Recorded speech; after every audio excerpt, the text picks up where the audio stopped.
a proximidade da Páscoa, líderes religiosos explicam o verdadeiro sentido da Páscoa. Confira a matéria de Luiz Gadioli. A Páscoa está chegando e mais do que chocolates e reuniões em família, é importante lembrar o verdadeiro significado desta data. Para os cristãos, a Páscoa é uma das celebrações mais importantes do ano. Ela marca a ressurreição de Jesus Cristo e traz consigo uma mensagem profunda de fé, esperança e recomeço. Quem explica mais sobre o verdadeiro significado da Páscoa e da Sexta-feira Santa é o padre Ednei Evaldo Batista, da Diocese de São José dos Campos e reitor do Seminário Santa Terezinha. A Páscoa, ela nasce num contexto religioso. A palavra Páscoa significa passagem, quer dizer, uma mudança. Ela faz referência a quê? Àquela experiência de Jesus, que morrendo na cruz e ressuscitando, ele faz esta passagem desse mundo da humanidade para o Pai. E com ele vão também nós, né? Unidos a ele, nós fazemos essa passagem, essa transformação, esta mudança de mentalidade, de coração. Para nós cristãos católicos, a Páscoa ela não é celebrada num único dia, exatamente porque ela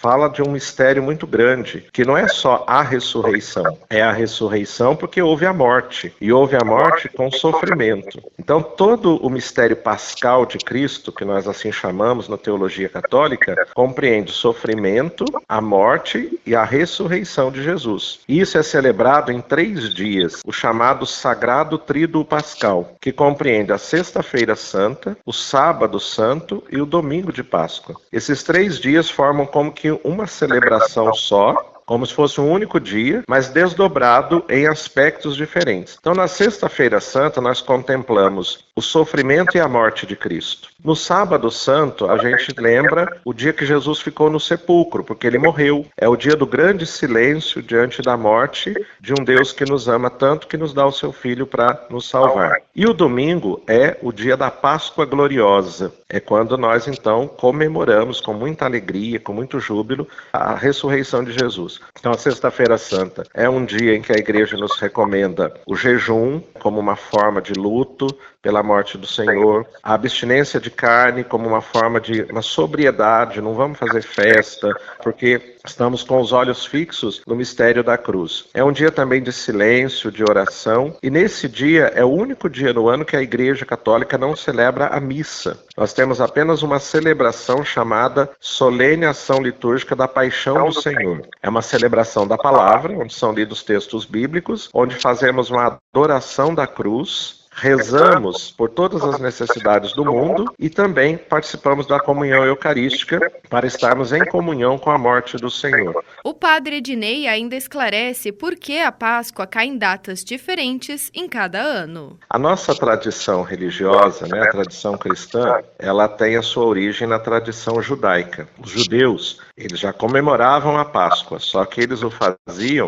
recordando aquela experiência que o antigo povo de Israel fez de ser liberto da escravidão do Egito. Então, para o povo judeu, Páscoa era esta passagem da escravidão do Egito para a liberdade, para a terra prometida. Então, eles celebravam todos os anos esse acontecimento. E qual era a data que eles faziam isso? Na 4ª lua cheia do ano. Então, ela dava mais ou menos para os judeus, porque eles estão no outro hemisfério, diferente do nosso. Essa data coincidia com o início da primavera, o início de um tempo novo, um tempo de vida, que acabava o inverno, vinha então esse tempo melhor. Então a 4ª lua cheia do ano, que dá mais ou menos, contando hoje, no 14 de abril. Então a Páscoa sempre acontece nestas datas aí próximas.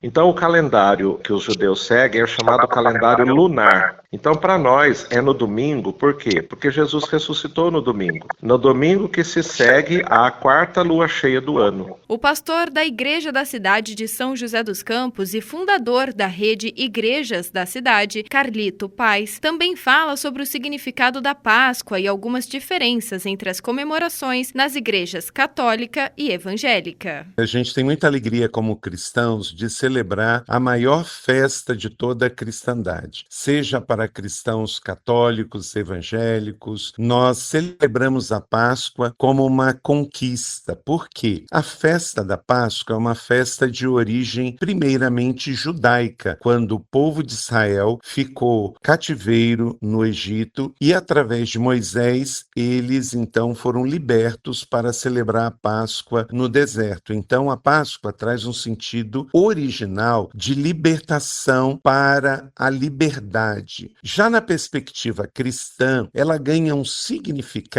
de libertação do pecado para a vida eterna. Então, cristãos católicos e evangélicos, eles celebram nesta perspectiva. Então, começamos no domingo de Ramos, quando Jesus entra em Jerusalém, é recebido pela população de Jerusalém com mantos e palmas. Esse é o domingo que denominamos domingo de Ramos, por causa que a população tinha os ramos das palmeiras, e naquela semana ele tem a sua paixão. Então, toda a fé cristã é envolvido neste movimento dele entre domingo e domingo, domingo de Ramos a domingo da ressurreição, e aí durante a semana nós então enfatizamos com jejuns em honra e memória a Jesus que deu a vida por nós, foi crucificado na sexta-feira, passou o sábado do silêncio da aleluia, e no domingo pela manhã as mulheres vão até a sepultura buscar o seu corpo e lá se deparam com um anjo que diz: aqueles que vocês buscam não estão mais aqui, mas ele ressuscitou. Em especial, a igreja ortodoxa, você tem diferente de datas, cristãos ortodoxos, mas para o cristianismo católico e evangélico é exatamente nessa semana. O que pode haver é um pouquinho de diferença do que vão fazer durante a semana. A igreja católica usa um calendário litúrgico mais unificado e as igrejas evangélicas têm um pouco mais de liberdade nas suas ênfases, mas aqui na igreja da cidade em São José dos Campos, nós realmente buscamos aproveitar essa data, que o foco seja realmente a contrição, o arrependimento, e fazemos jejum também. Nessa semana estamos nos ausentando de ingerir carne vermelha, e a questão que ficou famoso no comércio do chocolate, nós não vemos com nenhum problema, desde que isso seja só um meio para nos confraternizarmos, crianças, família, mas isso não é a essência, não é o comer, não é o chocolate. O nosso foco é realmente na pessoa de Jesus. O pastor também explica como surgiu o Alto de Páscoa, que acontece todo ano na igreja da cidade de São José dos Campos, reunindo pessoas de todas as cidades e religiões. É um espetáculo que nasceu em 1998. Nós começamos um movimento aqui em São José que nós reuníamos coros de igrejas para cantar na época do Natal. E fizemos isso por 5 anos, de 98 até 2002. Só que o que a gente percebeu, Luiz, é que o Natal, o comércio, ele é um pouco mais exigente. Aí ficamos um ano sem, e aí Deus trouxe uma visão, inspirados até em outros Alto de Páscoa pelo Nordeste afora, e aí nasceu a visão de fazer o Alto de Páscoa, que as 2 primeiras edições aconteceram no estacionamento do Shopping Colinas, tinha que montar arquibancada, cadeiras, palco, e aí fizemos por 2 anos. Depois passamos a fazer dentro da própria igreja, depois o Vale Sul nos convidou e fizemos 4 edições, até que a igreja da cidade inaugurou o seu auditório para 5.000 pessoas. E aí já é uma história de 21 anos, patrimônio imaterial do Estado de São Paulo, um evento que não é para uma denominação, pessoas cristãos de todas as denominações, católicos, evangélicos, espíritas, todos vêm, é sempre gratuito, é um investimento de tecnologia de mais de R$1.200.000 e é feito com apoio de patrocinadores da própria comunidade. São quase 2.000 voluntários, não cobramos ingresso, as pessoas trazem 1 quilo de alimento, aqueles que querem, e ele é distribuído para instituições de caridade da nossa cidade. E esse ano também conta com um telão de LED, com inteligência artificial, um palco de 74 metros que foi alongado, e até domingo tem ainda muitas apresentações e todos são bem-vindos, além da apresentação online.